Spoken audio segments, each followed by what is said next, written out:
ರಮೇಶ್ ಗೌಳಿ, ಗುಲ್ಬರ್ಗ. ನಾವು ಇವ್ರ ಹತ್ರ ಬಂದಾಗ ಅಪ್ರಾಕ್ಸಿಮೇಟ್ 1 ತಿಂಗಳು ಆಗಿರ್ಬೋದು, ಹೆಚ್ಚು ಕಡಿಮೆ 1 ತಿಂಗಳು. ಸೊ ಇವ್ರ ಪ್ಲಾಟಿಗೆ ನಾವು ವಿಸಿಟಿಂಗ್ ಕೊಟ್ಟಾಗ ಫಸ್ಟ್ ಆಫ್ ಆಲ್ ಪರಿಚಯ ಅಂತೂ ಇಲ್ಲ. ನಾವು ಈ ಥರ ಹಿಂಗೆ ಬಂದಾಗ ಹತ್ತಿ ಬೆಳೆ ಮಾಡಬೇಕು ಅಂತ ನಾವು ಅವ್ರಿಗೆ ಒಂದು ಸ್ವಲ್ಪ ಕೇಳ್ಕೊಂಡಿವಿ, ಸರ್ ಮಾಡಿ ನೋಡ್ರಿ ಒಂದು ಸರ್ತಿ ಶೇಂಗಾ ಟ್ರೈ ಮಾಡ್ತೀನಿ ರೀ ಅಂತಂದರು. ಸೊ ಸಡನ್ನಾಗಿ ಅಪ್ರೋಚ್ ಆದ್ರು. ಮೇನ್ ನಾವು ಈ ಥರ ಅಗ್ರಿಕಲ್ಚರ್ ಪ್ರಾಡಕ್ಟ್ ಕೊಡೋಕೆ ಬಂದೀವ್ರಿ ಅಂತಂದ್ರೆ ಸಡನ್ನಾಗಿ ಅಪ್ರೋಚ್ ಆದರು. ಆ್ಯಂಡ್ ಆ ವ್ಯಕ್ತಿಗೆ ನಾವು ಹೇಳೋದಕ್ಕಿಂತ ಮುಂಚಿತವಾಗಿ ಅದ್ರ ಬಗ್ಗೆದಾಗ ನಾಲೆಜ್ ಇತ್ತು. ಬಿಕಾಸ್ ಯಾಕೆ ನಾಲೆಜ್ ಇತ್ತಪ್ಪ ಅಂದ್ರೆ ಆ ವ್ಯಕ್ತಿಗೆ ಕಂಪ್ಲೀಟೆಡ್ ಸಾವಯವ ಕೃಷಿ ಅಂತೇಳಿ ಬಂದಾಗ ಯಾರೇ ಆಗಲಿ ಸರ್ ನೆಗೆಟಿವ್ ಆಗಿಬಿಡ್ತಾರೆ, ಬರೋಂಗಿಲ್ಲ ಹಂಗೆ ಹಿಂಗೆ. ಸೊ ಈ ವ್ಯಕ್ತಿ ಅಪ್ರೋಚ್ ಆದರು, ಅದ್ರ ಬಗ್ಗೆ ನನಗೆ ನಾಲೆಜ್ ಕೊಟ್ಟರು. And I personally inspired and great. ಒಬ್ಬ youngster and double degree holder and 4 ಥರದ ಜಾಬ್ಗಳು ಬಂದ್ರೂ ಕೂಡ ಅದನ್ನು ರಿಜೆಕ್ಟ್ ಮಾಡಿ ಇವತ್ತು ಸಾವಯವ ಕೃಷಿಗೆ ತನ್ನದೇ ಆದಂಥ ಸ್ವಂತ ಜಮೀನು 6 ಎಕರೆ ಜಮೀನನ್ನು ಇಟ್ಟುಕೊಂಡು ಸಾವಯವ ಕೃಷಿಯನ್ನು ಅಳವಡಿಸ್ಕೊಂಡು ಮಾಡ್ಲಾಗತ್ತಾರ.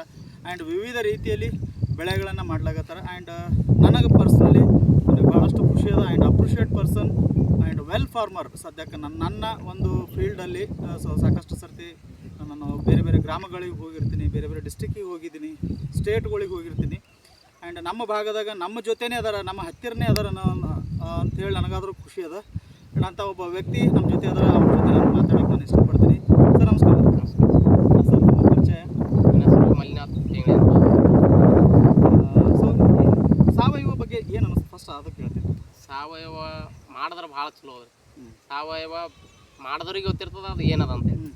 ಈಗ ಎಲ್ಲರೂ ಬರೀ ರಾಸಾಯನಿಕ ಬೆನ್ನತ್ತೀರ, ಸಾವಯವ ಬಗ್ಗೆ ನಾಲೆಜೇ ಇಲ್ಲ. ಸಾವಯವ 100 ವರ್ಷ ಬಾಳಿಕೆ ಬರ್ತದ, ರಾಸಾಯನಿಕ 1 ವರ್ಷ 2 ವರ್ಷ ಮುಂದೆ ಬರಡು ಬೀಳೋದು ಇದೇ ಐತಿ. ಬರೀ ಇವಾಗ ಇನ್ಕಮ್ ಉತ್ಪಾದನೆ ಹೆಚ್ಚಿಗೆ ಉತ್ಪಾದನೆ ನೋಡಕತ್ತದ ಜನ ಅಷ್ಟೇ. ಸಾವಯವ ನಮ್ಮ ಲೈಫ್ ಅದ, ಮುಂದೆ ಅದ್ರ ಬಗ್ಗೆ ಯೋಚನೆ ಇಲ್ಲ, ಅದ್ರ ಬಗ್ಗೆ ನಾಲೆಜೇ ಇಲ್ಲ. ನಾಲೆಜ್ ಇದ್ದವರಿಗೆ ಸಾವಯವ ಬೆನ್ನತ್ತಿ ಮಾಡ್ಕೋತಾರ. ಸೊ ನಿಮಗೆ ನಾವು ಶೇಂಗಾಕ್ಕೆ ತಮ್ಮ ಎಜುಕೇಷನ್? ನನ್ನ ಎಜುಕೇಷನ್ MA B.Ed. ಆ್ಯಂಡ್ ತಮಗೆ ಬಂದಂಥ ಜಾಬ್ಗಳು? ಜಾಬ್ ವಾರ್ಡನ್ ಆಗಿತ್ತು, ಟೀಚರ್ ಆಗಿತ್ತು, ಏನೋ ಪರ್ಸನಲ್ ಕಾರಣದಿಂದ ಬಿಟ್ಟವು.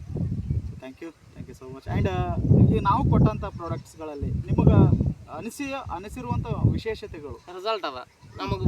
ಆಮೇಲೆ ನಂಗೆ ಹೆಂಗೆ ಸಾವಯವ ಬಗ್ಗೆ ಆಸಕ್ತಿ ಜಾಸ್ತಿ. ಆಮೇಲೆ ಈ ಮೋದಿ ಕೇರ್ ಪ್ರಾಡಕ್ಟ್ ಅದ, ಅದು ಪೈಲೆಂದು ಸ್ವಲ್ಪ ಆಯ್ತು, ನನಗೆ ಗೊತ್ತಾಯ್ತು. ಹಿಂಗಾಗಿ ಯೂಸ್ ಮಾಡಿದ್ಮೇಲೆ ಸಾಕಷ್ಟು ಬದಲಾವಣೆಗಳು ಅದ. ಹಸಿರು ಐತಿ, ಆಮೇಲೆ ಚಲೋ ರಿಸಲ್ಟ್ ಅದ, ಉತ್ಪಾದನೆ ಚಲೋ ಕಾಣಿಸ್ತದೆ. ಇವ ಅದಕ್ಕಿಂತ ಈಗ ಡಿಫ್ರೆನ್ಸ್ ಅದ.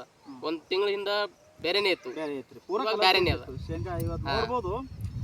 ಇದೇ ಪ್ಲಾಟ್ ಕಂಪ್ಲೀಟಾಗಿ ಶೂಟ್ ಮಾಡಿ ತೋರಿಸ್ರಿ. ಇದು ಮೆಣಸಿನ ಪಡ ಆದಂಗೆ ಆಗ್ಯದ್ರಿ. ಕಂಪ್ಲೀಟಾಗಿ ಮೆಣಸಿನ ಅಗಿಗಳು ರೆಡಿ ಮಾಡಿ ಎಸ್ ಕಂಪ್ಲೀಟ್ ಮೆಣಸಿನ ಅಗಿ ಆದಂಗೆ ಆಗಿಬಿಟ್ಟದೆ. ಇದು ಕಂಪ್ಲೀಟ್ ಗ್ರೋತ್.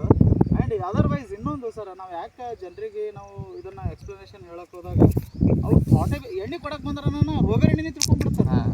ಮೇನ್ ನಮ್ಗೆ ಏನು ರೈತರಿಗೆ ಸರ್ ಸಾವಯವ ಅನ್ನೋದೇ ಗೊತ್ತಿಲ್ಲ. ರೈತರಿಗೆ ಹಿಂಗೆ ಗೊತ್ತಿಲ್ಲ. ಯಾವ ಥರ ಹೋಗ್ತೀವಿ, ಯಾವುದೋ ಎಣ್ಣೆ ದುಕಾನಕ್ಕೆ ಕೊಡ್ರಪ್ಪ, ಎಣ್ಣೆ ಕೊಡ್ತಾರೆ ರಾಸಾಯನಿಕ ಅಂತ ಇಂಥದ್ದು ಸಿಂಪಡಣೆ ಮಾಡ್ತೀವಿ, ಅದು ಕೊಡ್ತಾರೆ, ರಿಸಲ್ಟ್ ಬರ್ತದೆ, ಅದ್ರಾಗ ಖುಷಿ ಆಗ್ತೀವಿ. ಒಂದು ಹೇಳಿದಾಗ ಮತ್ತೆ ಅದು ಗೊತ್ತಾಗ್ತದೆ, ಹಂಗೆ ಆಗ್ತದೆ, ಸೇಮ್ ಟು ಸೇಮ್.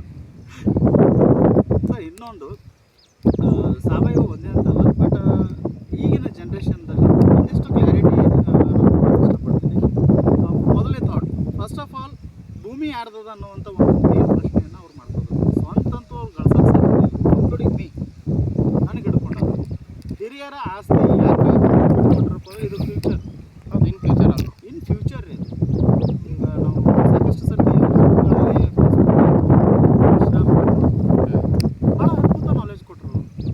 ಯಾಕೆ ಇನ್ನೂ ಒಂದು 10 ವರ್ಷನಾಗ ಭೂಮಿ ಇದ್ದವನೇ ರಾಜ.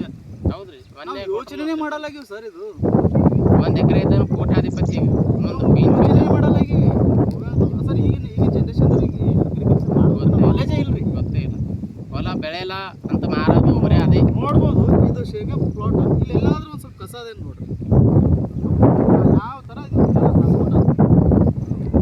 ಜನರಿಗೆ ನಾಲೆಜ್ ಬೇಕಾಗಿದ್ದು ಒಂದು counselling. First of all main counselling. ಇದ್ರ ಬಗ್ಗೆದಾಗ ಏನು ಆಮೇಲೆ ಆಸಕ್ತಿ ಬೇಕ್ರಿ. ನಾವು ಮಾಡ್ತೀನಿ ಅನ್ನೋಂಥದ್ದು ವೇ ಇರಬೇಕು, ಆಸಕ್ತಿ ಇರಬೇಕು. ಯಾವುದೇ ಮಾಡಿ ಕೆಲವೊಂದು ಕಡೆ ನಾವು ಹೋಗ್ತೀವಲ್ಲ ಸರ್, ಹಳ್ಳಿಗಡೆ ಜನರಿಗೆ ಸರ್ ನಾವು ಹೊಲಗಳಿಗೆ ಎಣ್ಣೆ ಕೊಡೋಕೆ ಬರ್ತೀವಿ ರೀ, ಅಥವಾ ಏನೋ ನಾವು ಸಾವಯವ ಕೃಷಿ ನಾವೆಲ್ಲ ಎಣ್ಣೆ ತಂದೀವ್ರಿ. ತಂದೇವ್ರಿ.